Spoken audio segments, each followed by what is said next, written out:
الجلسة نستضيف من الأساتذة الباحثين من أطياف ومشارب وتخصصات متعددة في مواضيع متميزة ذات صلة وطيدة بآفاق تطوير عمليات تنظيم مشروع المدرسة الرائدة، وهو محور أو عنوان الجلسة العلمية الثانية.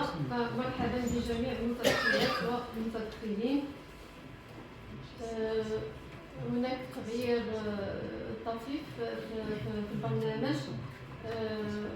إذن سنبدأ بآخر مداخلة في هذه الجلسة، وهي ça concerne l'intervention du professeur Michel Nachid. Le sujet valoriser le potentiel des élèves avancés dans une classe tard, stratégie pour une différenciation vers le haut. Donc le professeur Hicham, c'est un enseignant au CRMF de Fès. À vous la parole.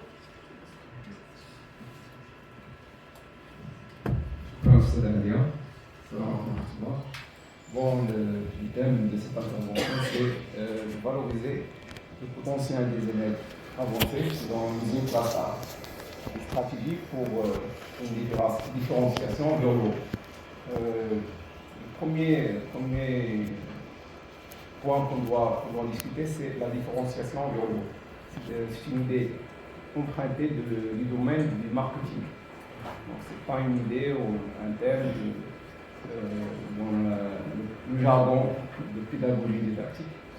Il signifie de préparer, de donner aux clientèles de nouveaux produits suite à la demande de clientèle, puis enrichis. C'est le même défi qu'on a dans les classes d'art.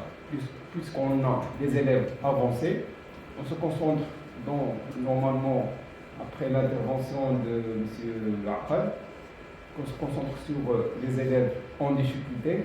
On néglige souvent les élèves avancés ou les élèves qui ont une capacité d'avancer rapidement dans ces classes. Alors, pour le plan de cette intervention, on va commencer par une introduction, bien sûr. Le cadre conceptuel par une différenciation pédagogique, une problématique par rapport aux élèves avancés en tard, les principes pour une différenciation de niveau et les stratégies concrètes en contexte tard. Et on va terminer par les conditions de la mise en œuvre. Dans cette introduction, je présente l'approche tard comme un dispositif efficace pour améliorer les apprentissages fondamentaux en travaillant sur le niveau réel des élèves. Cependant, la mise en œuvre, l'attention se porte surtout sur les élèves en difficulté. Et on a ce risque de l'invisibilité ou de la négligence des élèves avancés, ou les élèves qui ont une capacité d'avancer rapidement dans l'apprentissage. Ceci dans l'objectif de notre communication est de montrer comment TARL peut intégrer une véritable différenciation de niveau afin de garantir l'équité pour tous les profils d'apprenants. Parmi les principes du système éducatif marocain, c'est la démocratie. Ici, on va poser la question, est-ce qu'on est vraiment démocratique envers nos élèves? Bien sûr, on se concentre, comme les interventions de la première séance, sur qu'il y avait des résultats réels, des résultats significatifs par rapport aux élèves en difficulté, mais aucune intervention n'a mentionné le cas ou la vraie situation des élèves avancés. Ceci ça appartient aux deux phases de la conception TARL.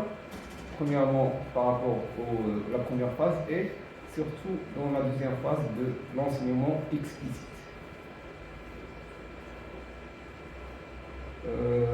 Un diagnostic rapide du niveau réel de regroupement flexible des activités structurées et des évaluations fréquentes pour permettre aux élèves de progresser dans un rythme ou dans leur rythme.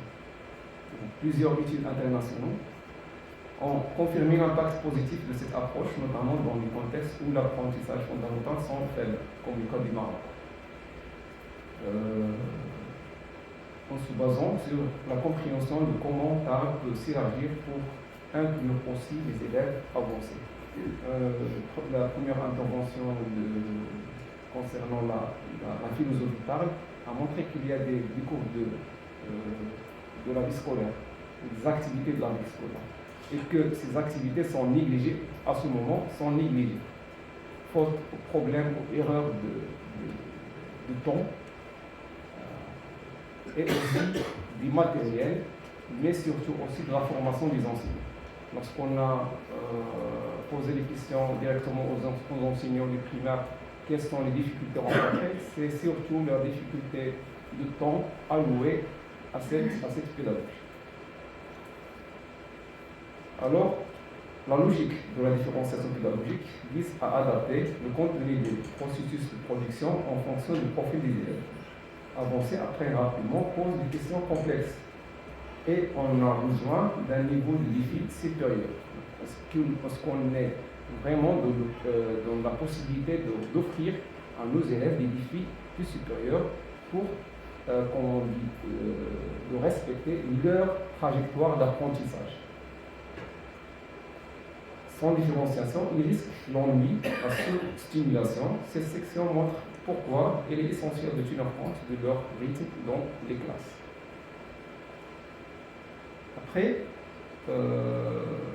on explique que la différenciation peut s'articuler s'il s'agit d'assurer une zone proximale de développement. Adaptée à chacun, on maintient un principe d'équité en explorant la flexibilité des groupes. L'idée est de montrer que TARL n'est pas seulement une approche de remédiation, mais aussi il peut devenir un cadre pour enrichir les apprentissages des élèves avancés. Pour la problématique, on met en évidence les différents profils des élèves avancés dans une classe TARL et les risques associés lorsque leurs besoins sont pris en compte. La répétition inutile, surtout dans la première phase, il y a toujours cette répétition inutile pour eux, tutorat non structuré, perte d'intérêt, et j'insiste aussi sur les conséquences à long terme. Si on a cette approche avec la négligence de ce profil d'élève, on aura un problème de baisse de motivation et d'anxiété de performance. La question centrale est comment créer un espace de défi pour ces élèves sans dénaturer l'objectif initial du TARL. Pour les principes de différenciation de niveau, on expose l'utilisation des outils d'évaluation pour identifier aussi les élèves avancés, varier le contenu et les tâches pour ajuster la difficulté et assurer que toute possibilité d'apprentissage reste accessible à tous. Je souligne que le groupe élitiste, mais une trajectoire d'apprentissage diversifiée. Brièvement, on ne va pas se focaliser justement sur la remédiation et le soutien des élèves en difficulté, mais de préparer du contenu et de varier le contenu pour les élèves qui ont la capacité d'avancer rapidement ou les élèves qui ont déjà des capacités plus avancées que d'autres élèves. Je propose ici des stratégies concrètes en contexte TARL, ce sont des exemples à emprunter. 3 leviers d'organisation simples à mettre en œuvre. Premièrement, prévoir du temps d'approfondissement pour les élèves avancés. C'est ça le problème de comment allouer un temps pour ces élèves, mais on doit ajuster par rapport à notre planification et aussi à notre gestion du temps pour les élèves avancés. Créer des sous-groupes flexibles basés sur leurs besoins et structurer le rôle de tuteur pour qu'il devienne un apprentissage à part entière, plutôt qu'une simple aide informelle. Donc, pour le tutorat, c'était incarné dans l'enseignement TARL, mais c'était toujours une idée pas exploitée sur le terrain. Donc, on doit, comme on dit, essayer de voir la possibilité de la mettre en œuvre de façon planifiée et justifiée. Ces stratégies permettent de concilier la médiation et enrichissent la problématique face aux élèves avancés. Ici, une idée par rapport à l'enregistrement des tâches de lecture. Texte plus complexe, du menu projet, sur le futur, les défis analytiques. Ces activités développent la compréhension profonde et la pensée critique et la créativité. Elles restent compatibles avec l'esprit d'art car ils prolongent les mêmes objectifs mais à un niveau différencié par rapport aux élèves plus avancés. Enfin, par rapport aux mathématiques, on peut proposer à nos élèves des problèmes multi-étapes, comparer des stratégies de création. Donc, on passe de la résolution des problèmes à la création des problèmes par les élèves, non seulement de rester dans le cadre de résoudre le problème. Aussi, la justification est plus flexible et cognitive. Ils enrichissent considérablement les modules TARL en mathématiques. La production complexe et autonome d'idées, c'est par rapport à la différenciation ne passe pas seulement par la difficulté des exercices, mais aussi par la production complexe. Des mini-recherches, du jeu pédagogique projet court, ces activités renforcent l'autonomie et l'organisation chez nos élèves avancés, tout en donnant de la valeur aux productions de certains élèves. Et surtout, pour ne pas être dans le cadre informel, on doit mettre en place une stratégie d'évaluation de ces stratégies. Si on met en place une stratégie envers nos élèves avancés, on doit en même temps évaluer de manière suivie et formative.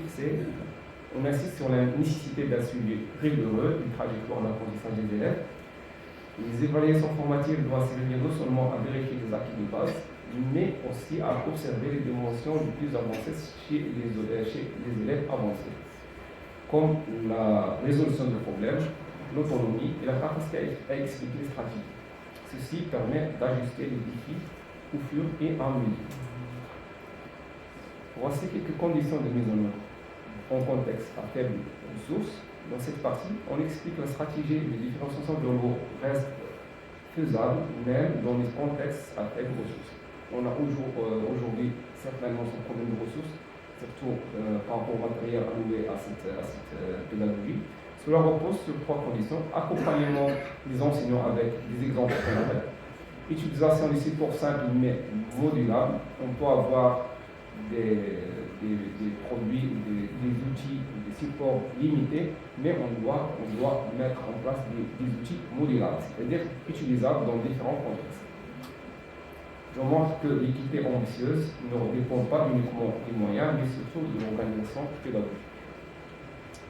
En guise de conclusion, on insiste sur l'idée que le TAR est une approche très efficace pour la conciliation, mais on doit mettre en place et on doit être confiant que cette pédagogie doit être pour intégrer la prise en compte systématique des élèves avancés, en combinant l'éditorification, l'enregistrement et le suivi régulier de l'art. L'objectif final est de construire une classe là où chaque élève progresse, quel que soit son niveau initial, dans un cadre d'équité ambitieuse. Et merci pour votre attention. Merci beaucoup, pour cette intervention qui évoque un problème important. Il s'agit d'une question concernant l'école pionnière. Est-ce que l'école pionnière s'adresse uniquement aux élèves en difficulté ou bien qui ont des problèmes d'apprentissage? Qu'en est-il pour les autres types d'élèves, c'est-à-dire ceux qui ont une maîtrise plus ou moins importante avant d'entamer les apprentissages? Ceci est un problème qui se pose aussi bien pour TARL que pour l'enseignement explicite. Donc, M. Hichem a proposé quelques stratégies concrètes de remédiation pour TARL, mais la question se pose pour l'enseignement explicite. Qu'est-ce qu'on peut faire justement parce que le contenu, on ne peut pas modifier le contenu il est fixe, on doit rester fidèle au contenu. Donc voilà une question qui se pose. Merci beaucoup. Donc,